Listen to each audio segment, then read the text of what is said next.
Okay guys, as you may have been seeing, I have been going through the changes to different revolts in the public update preview. Now this wasn't exactly planned, but since I saw all those changes and what they're doing with those revolts, I thought it a good time to go through some of the other older revolts, or, well, in a way older revolts, that have, I think, could use better changes and new changes. I absolutely love what the devs have done with Finland, with Haiti, in a way with USA. I love what they're trying to do, although I don't think they carry that out the best. And there are others which I can't think of at the moment, Gran Colombia being one. There's more and more, but I just kind of want to go through some of the other revolts that could definitely use changes in my opinion. So let me just go ahead and Nova and Orion this. I don't need to build a church. Thank y'all so much for reminding me. Wins. There we go.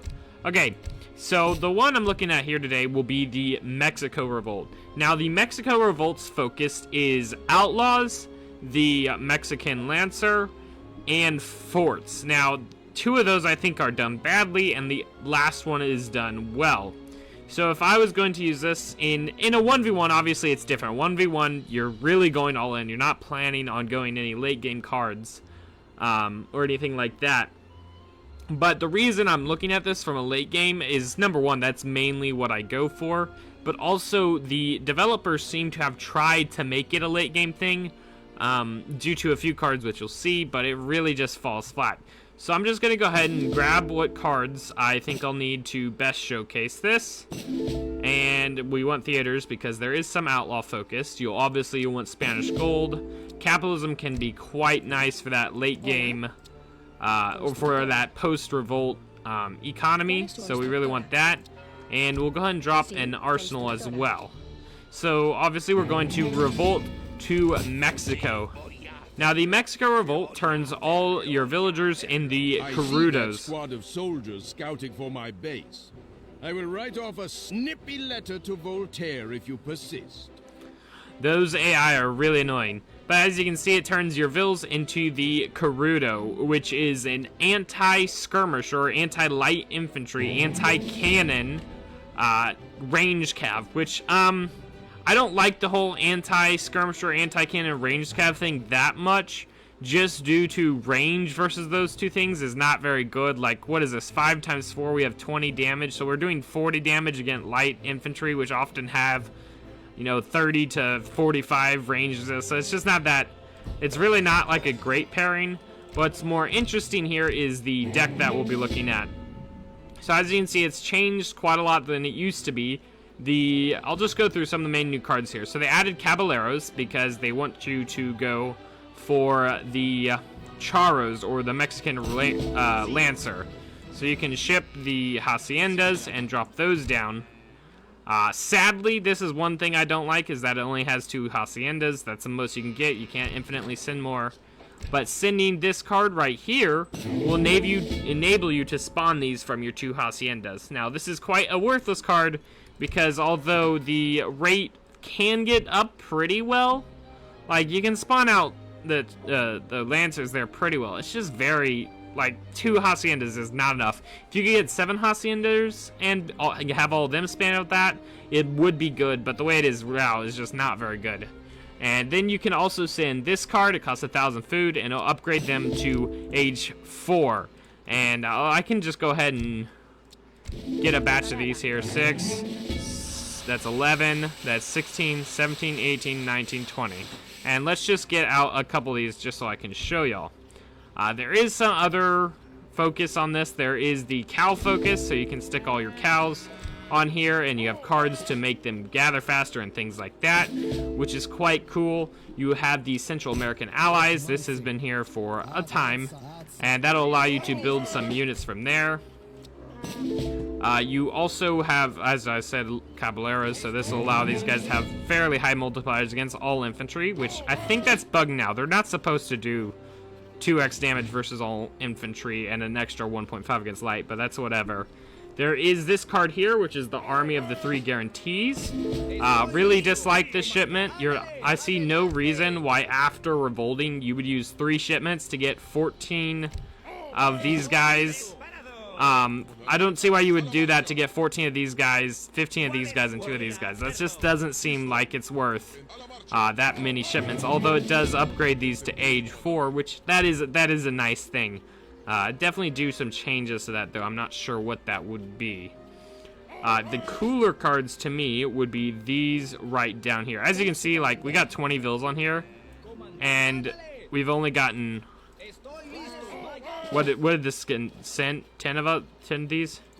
It's gone that long. We got 8 of these for 20 vills. So it's not really that much not that worth it. The most interesting card here to me in this entire deck is probably the Port Vera Cruz card. Now I really like what they're doing with this one. So this one enables forts to attack other buildings and also increases their range. Now this is a Mexico card, and it pairs pretty nice with Mexico being able to get several forts, but it pairs extra nice with the Revolt because obviously Revolts you can infinitely ship forts. Now there is a minor problem with this, is just that when you go age 5, like, because you're not age 5, your shipments take a while to ship, so you really can't mass the forts like you would like and things like that, but it is fairly cool. A Palace of Intrabide, I don't see like shipping an age 4 card this late into the game just so you can have a bombard attack. Yeah, it just doesn't seem very worth it to me. I wish it would do something else other than just allow them to attack other places. But actually, let me Nova and Orion again. I just need a few more cards here. Nova and Orion. The other card here is this Infinite 11 Banditos. Now these are what, 2-pop? These are 2-pop, I thought. Okay, so normally these guys are 4-pop. I just want to delete those. They're kind of in my way. Normally these Banditos would be 4-pop, but since we sent Theaters, they are now 2. So that's pretty nice. We can actually upgrade them here. They are stuck, apparently. That's kind of dumb. Please all die. Those guys are just in the way. We can actually do this here. As you can see here, this is pretty nice range and stuff on this, and you can actually use this to siege opponent's building. I'll talk about that a little bit more after I talk about the Banditos some. So these Banditos are 2-pop. You can actually get them fairly good if you get all the upgrades here and you unction them. They can actually get rather strong, as well as you can get this upgrade and the Wild West upgrade and this one. So really, it's a pretty nice unit. Not exactly... Okay, it's me. I'm actually gonna say it's not that great of a unit. 2-pop for this when you compare it with like the age 5 Renegado, and this takes 1 card, or this takes you can infinitely ship those and build them, but it takes the Theaters card, it takes Unction, all this just to get it to a mediocre unit. It's really not that great. It's nothing near like the Mexico one, which it doesn't have to be like the Mexico one because the Mexico one is its own civ, but it's definitely, if it's not going to be very good, I don't know why you would give it to, to the Revolt, because it's not that great. There is, the most interesting pairing to me is the Fort with the Port Veracruz, as I was saying earlier, because I really wish, I don't like leaning into the Banditos. I don't want them leaning into the Outlaws or anything like that. What I really want them leaning into, I'm going to switch this over just because that's annoying. What I really would like them to lean into is the forts, sieging other forts thing, because that could make for some quite interesting battles, which has never been seen in the game. You could really lean into like the idea that your whole military plan is you siege your opponents with your own buildings, which is something really only Malta does right now due to fixed guns, and even fixed guns have a little bit trouble due to not being able to be built pretty close. But like, I really like this. I really like the idea of leaning into a very different style of play because of the forts.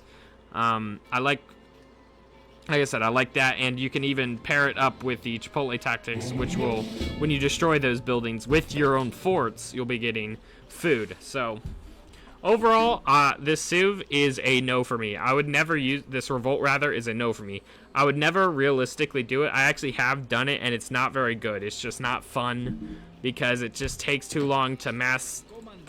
It takes too long to mass these Charles, which are literally just age 4. They're just age 4 Spanish, like Mexican Lancers. They're not very good. I'd rather just go any other revolt. Go Grand Columbia and get the Great Independence Guard or anything like that. But this is just meh. It's not good. So I definitely, if anyone's ever wondering, like, oh, what's your favorite revolt? Which one do you think I should go? I would never tell a single person, go Mexico Revolt. That one's fun. Because it's really not. It could be fun if they leaned more into the Port Veracruz and Fort pairing. Or if they leaned into more making these guys useful and making soldados useful, but they're just kind of meh. They're like trying to do too many things at once, and they do none of them very well. So, I don't want to just complain. So how would I fix this revolt, quote unquote? I would definitely get rid of the outlaw thing. I don't like, personally for me, I just am not a big outlaw fan. They're just not that fun of a unit to me. They're just kind of weird, and sure, they do wacky things, but... And normally I'm a wacky things guy, that's why I like revolts, but it's just not... I don't know, there's just something about them that I don't enjoy. I guess I'm more of a hardline guy. Like, I really want that orderly musketeers and things like that, and not these kind of, like, ragtag units, although they can be quite good. So I would definitely just get rid of the outlaws thing. I don't want to lean into that. I want to lean in more into the forts, and I think that could be done by making this fort shipment ship faster. That could be quite cool, and you would just be able to pump it out faster and get those forts out. That would just work pretty well. I would definitely put a cost onto this. So it's already cost 3 shipments, but I think what I would do here is add a cost of, like, let's just say, just a random number. I'm just going to go 2,000 wood, 2,000 coin. Just put that, make it still cost 3 shipments, but enable it, but make it so that you can upgrade your Charos and your Soldados, so you can really get into that more Mexican style of gameplay. So those upgrades would be enabled here, like you'd be able to upgrade this one and one for your Charos, and you would still only be able to build them out of your Haciendas, but it wouldn't be as bad, because what I would also do is make it so you can build up to like 7 Haciendas, because just building 2 is just not enough. So that's the kind of change I would make. I hope you all enjoyed this, and tell me what you think. Tell me what changes you would like to see. And I think I'm going to be going through all the revolts, so if there's one you'd like me to go through, tell me. I'll probably do it in the future. And I guess that's all. See y'all.